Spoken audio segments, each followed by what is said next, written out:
मंत्री केटीआर ने हैदराबाद के GMMAR औद्योगिक पार्क में स्थापित होने वाली अत्याधुनिक इलेक्ट्रिक और automation company Schneider electric smart factory की आधारशिला रखी। इस कार्यक्रम में केटीआर के साथ IT सचिव जयेश रंजन और फ्रांस के राजदूत इमैनुअल लेनिन ने भाग लिया।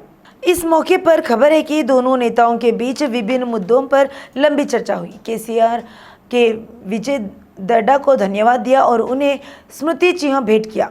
CM केसीआर ने विजय दड्डा द्वारा लिखित रिंग साइड बुक भेंट की। मंत्री हरीश राव ने AP सरकार के शिक्षकों पर महत्वपूर्ण टिप्पणी की। उन्होंने कहा कि AP सरकार शिक्षकों के प्रति सख्त व्यवहार कर रही है। उन्होंने आलोचना की कि सरकार शिक्षकों के खिलाफ मामले दर्ज कर जेल भेजने से भी पीछे नहीं हट रही है।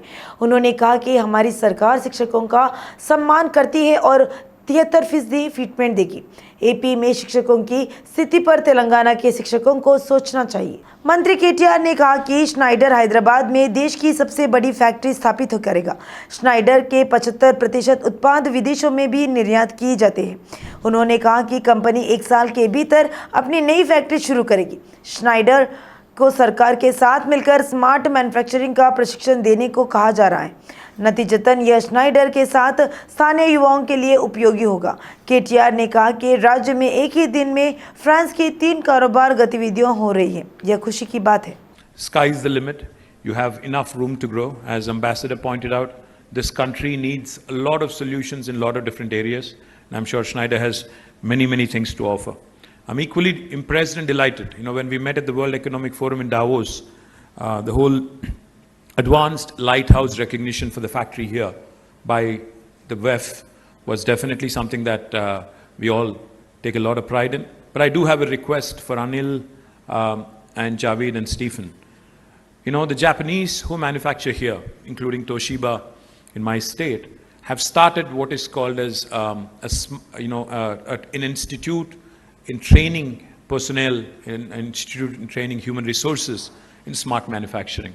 What I would like Schneider to do is possibly collaborate with the local government. राज्य सरकार को सौतेला व्यवहार करने पर मंत्री एर्रबेल्ली दयाकर राव ने केंद्र पर जमकर बरसे।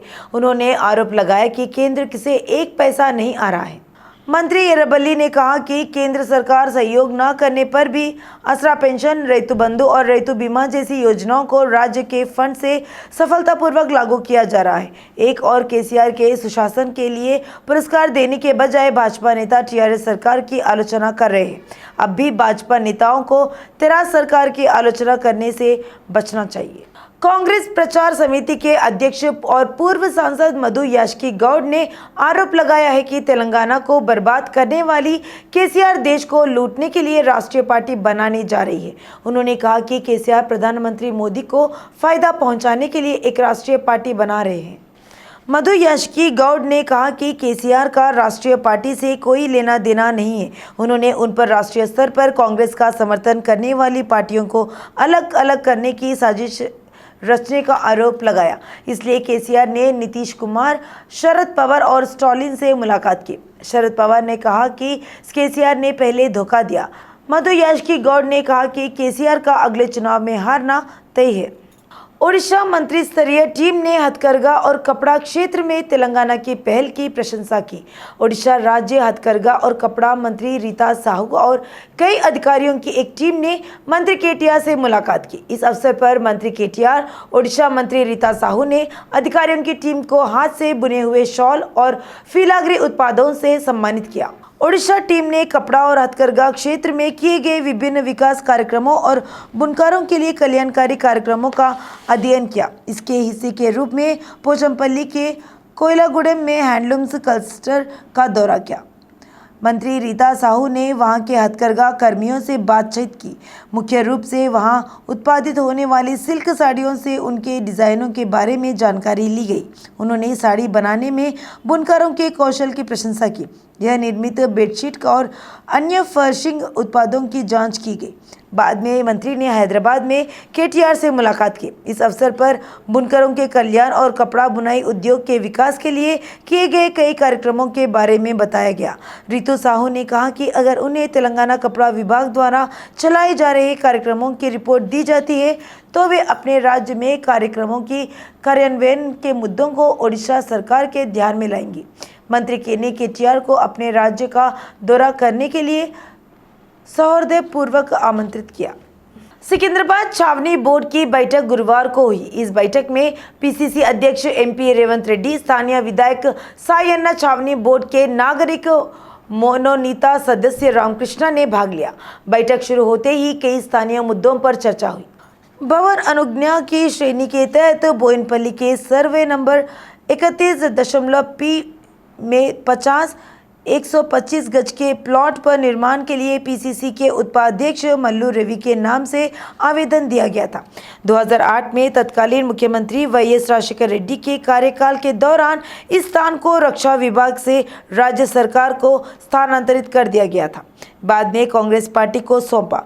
विधायक सायन्ना और बोर्ड सदस्य रामकृष्णा ने अपने दलीलों में रखी कि इस जगह पर निर्माण की अनुमति नहीं दी जानी चाहिए। रामकृष्णा ने उनसे 2008 में कांग्रेस पार्टी को आवंटित भूमि का उपयोग करने के उद्देश्य से खुलासा करने के लिए कहा। उन्होंने कहा कि इस भूमि के आवंटन की सीमा समाप्त हो चुकी है और कलेक्टर से एनओसी नहीं होने के कारण वे अनुमति नहीं दे सकते।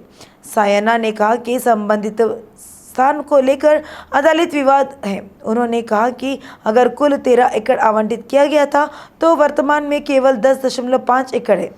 सांसद रेवंत रेड्डी ने भी अपना तर्क दिया और बोर्ड के नियमों के अनुसार अनुमति देने चाहते हैं। उन्होंने कहा कि वे प्रस्तावित जगह पर पार्टी कार्यालय नहीं बना रहे बल्कि राजीव गांधी अंतर्राष्ट्रीय प्रशिक्षण संस्थानों स्थापित करने जा रही है। करीब 1.5 घंटे की बहस के बाद बोर्ड ने विधायक सायन्ना और बोर्ड सदस्य रामकृष्णा की आपत्तियों को संज्ञान में लेते हुए सशर्त अनुमति दे दी। छावनी बोर्ड की बैठक के बाद सांसद रेवंत रेड्डी और विधायक सायन्ना ने स्थानीय मुद्दों पर बोर्ड के अधिकारियों को कई अनुरोध सौंपे। सांसद रेवंत रेड्डी बोर्ड की बैठक के बाद सीधे अपने वाहन में लौट आए। विधायक सायन्ना और बोर्ड सदस्य रामकृष्णा के बाहर आने पर संबंधित नेताओं के समर्थकों द्वारा नारेबाजी करने पर कुछ तनाव हो गया। टीआरएस नेता ने जहां जय तेलंगाना के नारे लगाए, वहीं भाजपा नेताओं ने भारत माता के लिए जय नारे लगाए। मुशर्रफबाग हाई लेवल ब्रिज के शिलान्यास की तिथि अगले माह तय कर दी गई है। अंबरपेट विधायक कालेरू वेंकटेश ने इस मामले पर मंत्री केटीआर से चर्चा की। मुशर्रफबाग पर पुल नहीं होने के कारण हर मानसून में बाढ़ आ जाती है। इससे अंबरपेट और मलकपेट के बीच यातायात ठप है। विधायक कालेरू वेंकटेश ने इस मामले को मंत्री केटीआर से संज्ञान में लाया। उच्च स्तरीय अधिकारियों ने दौरा कर इस पर पुल बनाने का प्रस्ताव रखा, जिसमें 52 करोड़ की जरूरत है। फंड भी मंजूर कर लिया गया है। शिलान्यास को लेकर विधायक कालेरू वेंकटेश ने मंत्री केटीआर से मुलाकात की। विधायक ने कहा कि केटीआर अगले महीने की 15 तारीख को इसके लिए शिलान्यास करेंगे। केपीएचबी कॉलोनी में बतकम्मा समारोह भव्य रूप से आयोजित किया गया। मेडचल मल्काजगिरी जिला भाजपा महिला मोर्चा के तत्वावधान में आयोजित इन समारोह में बड़ी संख्या में महिलाओं ने भाग लिया। तेलंगाना की सांस्कृतिक परंपराओं को जीवन करने के लिए कॉलोनी के श्री वेणुगोपाल स्वामी मंदिर में आयोजित इस उत्सव में महिलाओं ने बतकम्मा और डांडिया का प्रदर्शन किया। इस अवसर पर बोलते हुए भाजपा महिला मोर्चा के नेताओं ने कहा कि यह बतकम्मा उत्सव तेलंगाना सांस्कृतिक परंपराओं का प्रतीक है। उन्होंने कहा कि महिलाएं बतकम्मा उत्सव में बड़े पैमाने पर भाग लेती है। बतकम्मा समारोह को इतने भव्य तरीके से आयोजित करना उनके लिए महिला मोर्चा के नेताओं को धन्यवाद दिया। कोली माधवी, पन्नाला काव्या, हरीश रेड्डी और शिल्पा रेड्डी ने समूह में भाग लिया। चंपापेट संभाग के श्री विजय दुर्गा माता देवस्थानम में देवी नवरात्रि धूमधाम से चल रहा है। पिछले 4 दिनों से पूजा और सांस्कृतिक कार्यक्रमों का भव्य स्तर पर आयोजन किया जा रहा है। गुरुवार को माता के भक्तों के सामने अन्नपूर्णा देवी के रूप में प्रकट हुई। मंदिर परिसर में अन्नदान कार्यक्रम के साथ डांडिया कार्यक्रम का आयोजन किया गया। यह कार्यक्रम मुरलीधर रेड्डी की देखरेख में आयोजित किया गया था। प्रभाकर गौड़, यशवंत राम रेड्डी, वेंकट कुमार, शिवशंकर आदि समिति और महिलाओं और युवाओं ने भाग लिया। जलासौदा में बतकम्मा उत्सव काफी धूमधाम से मनाया गया। सिंचाई विभाग की सभी महिला इंजीनियरों और कर्मचारियों ने बतकम्मा उत्सव का भव्य तरीके से आयोजन किया। सिंचाई विभाग के मुख्य अभियंता अनिल कुमार बतकम्मा के उत्सव का उद्घाटन किया। अनिल कुमार ने कहा कि तेलंगाना आंदोलन के दौरान भी तेलंगाना संस्कृति के प्रतीक बतकम्मा को बनाए रखने के लिए सिंचाई विभाग के इंजीनियरों और कर्मचारियों ने कड़ी मेहनत की। उन्होंने कहा कि आंदोलन के बाद भी उस परंपरा को गर्व के साथ जारी रखा जा रहा है। अनिल कुमार ने इस अवसर पर महिला इंजीनियरों कर्मचारियों को बधाई दी। कोविड के बाद शहर में वाहनों की संख्या में भारी वृद्धि के साथ हैदराबाद पुलिस सड़कों पर यातायात के निर्बाध प्रवाह को सुनिश्चित करने के लिए एक ट्रैफिक एक्शन प्लान लागू कर रही है। हैदराबाद के पुलिस आयुक्त सीवी आनंद ने गुरुवार को कहा कि यातायात पुलिस आने वाले दिनों में यातायात प्रबंधन और नियमन के लिए विभिन्न पहल करेगी। पुलिस के उच्च अधिकारी भी ट्रैफिक विंग को रसद और पुरुषों को इस मुद्दे से निपटने में मदद करने के लिए प्रदान कर रहे हैं। वर्ष 2019 के अंत तक शहर में 64,02,452 वाहन थे और इस अगस्त तक यह संख्या तेजी से बढ़कर 77,65,487 हो गई है। आनंद ने कहा कि कोविड के बाद कई लोगों ने सार्वजनिक परिवहन के बजाय निजी परिवहन को प्राथमिकता देना शुरू कर दिया है और कहा पिछले 2.5 वर्षों में 13,63,005 वाहन या लगभग 18% शहर की सड़कों पर पेश किए गए थे। वाहनों की मात्रा में वृद्धि को ध्यान में रखते हुए यातायात प्रबंधन के लिए उपयुक्त रणनीति तैयार की जा रही थी। उन्होंने कहा कि ढुलाई के रास्ते को साफ करने के लिए अधिक संख्या में टोइंग क्रेनों को सेवा में लगाया जाएगा। उन्होंने कहा कि मात्रा के बजाय गुणवत्ता प्रवर्तन पर जोर